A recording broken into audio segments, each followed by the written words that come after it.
शेतकऱ्यांचे जुने कर्ज तात्काळ माफ करावे, शेतमालाला हमीभाव द्यावा, नुकसानग्रस्त पिकांसाठी विमा कंपन्यांनी योग्य नुकसान भरपाई त्वरित द्यावी अशी मागण्यांसाठी वैजापूर तालुक्यातील दुनकी इथं स्मशानभूमीच्या वाटेवर जनक्रांती सेनेचे संस्थापक अजय साळुंके यांनी बेमुदत उपोषण सुरू केले। गेल्या काही वर्षांपासून शेतकऱ्यांची आर्थिक परिस्थिती दिवसेंदिवस ढासळत चालली असून उत्पन्न खर्चावर झालेली प्रचंड वाढ, आता बाजारभावातील अस्थिरता आणि निसर्गाच्या लहरीपणामुळे शेतकरी पुरता संकटात सापडलाय। या पार्श्वभूमीवर शासनाने तात्काळ ठोस निर्णय घेण्याची मागणी यासाठी हे आंदोलन करण्यात येत असल्याचं अजय साळुंके यांनी सांगितलं। नैसर्गिक आपत्तीमुळे झालेल्या नुकसानीसाठी सरकारनं विशेष पॅकेज जाहीर करून शेतकऱ्यांना दिलासा द्यावा अशी मागणी यावेळी करण्यात आली। यावेळी शेतकरी वाचवा देश वाचवा, कर्जमाफी मिळाल्याशिवाय माघार घेणार नाही अशा आशयाचे फलक घेऊन उपस्थित शेतकऱ्यांनी घोषणा दिल्या। आंदोलनस्थळी स्थानिक लोकप्रतिनिधी, सामाजिक कार्यकर्ते आणि विविध संघटनांच्या पदाधिकाऱ्यांनी उपस्थित राहून उपोषणाला पाठिंबाही दर्शवला। MCN news Nitin Solunke, Shiur.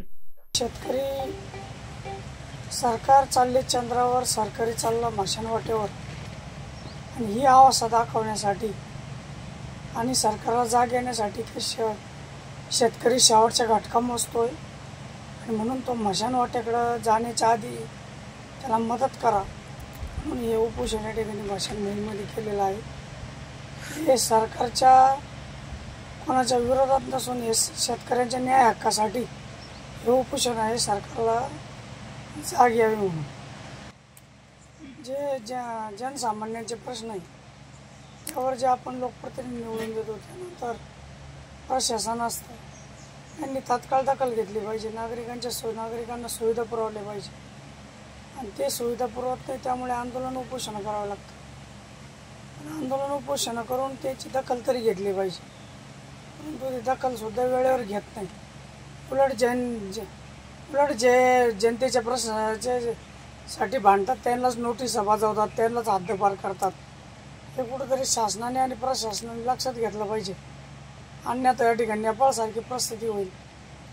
जनताच एक दिवस रस्त्यावर उतरून जशी नेपाळला परिस्थिती झाली तशी परिस्थिती होऊ शकते, म्हणून शासनाने प्रशासनाने जागे झालं पाहिजे। या ठिकाणी उपोषण सुरू झालेलं आहे। आज 24 तास उलटून गेलेले, आज दुसरा दिवस समजा दुपारच्या नंतरचा प्रहार आहे, तरी सुद्धा या ठिकाणी कुठलेही शासकीय कर्मचारी आलेले नाही आणि जो व्यक्ती शेतकऱ्यांच्या, कष्टकऱ्यांच्या, गोरगरिबांच्या कल्याणासाठी आता 8 दिवसापूर्वी महापूर आला होता, त्यामध्ये शेतकऱ्यांचं संपूर्ण शेत पीक वाहून गेलं, शेतीसुद्धा अतिशय खरडून माती वाहून गेली आणि अशातच दिवाळीचा सण सुद्धा आहे आणि शेतकऱ्यावर हे जे संकट आहे ते सरकार फक्त आपण जसं लहान मुलांना चॉकलेट देऊन गप करतो तसं सरकार करतंय। असं न करता शेतकऱ्यांना सरकारने भरघोस अशी मदत दिली पाहिजे आणि राहिला विषय शासकीय कर्मचाऱ्यांचा आणि लोकप्रतिनिधींचा, यांना तर म्हणजे जो शेतकऱ्यांसाठी आणि कष्टकऱ्यांसाठी लढतोय त्यांचा विसरच पडत चाललाय। ते फक्त त्यांच्या कामात व्यस्त आहे, ते फक्त कुठेतरी म्हणजे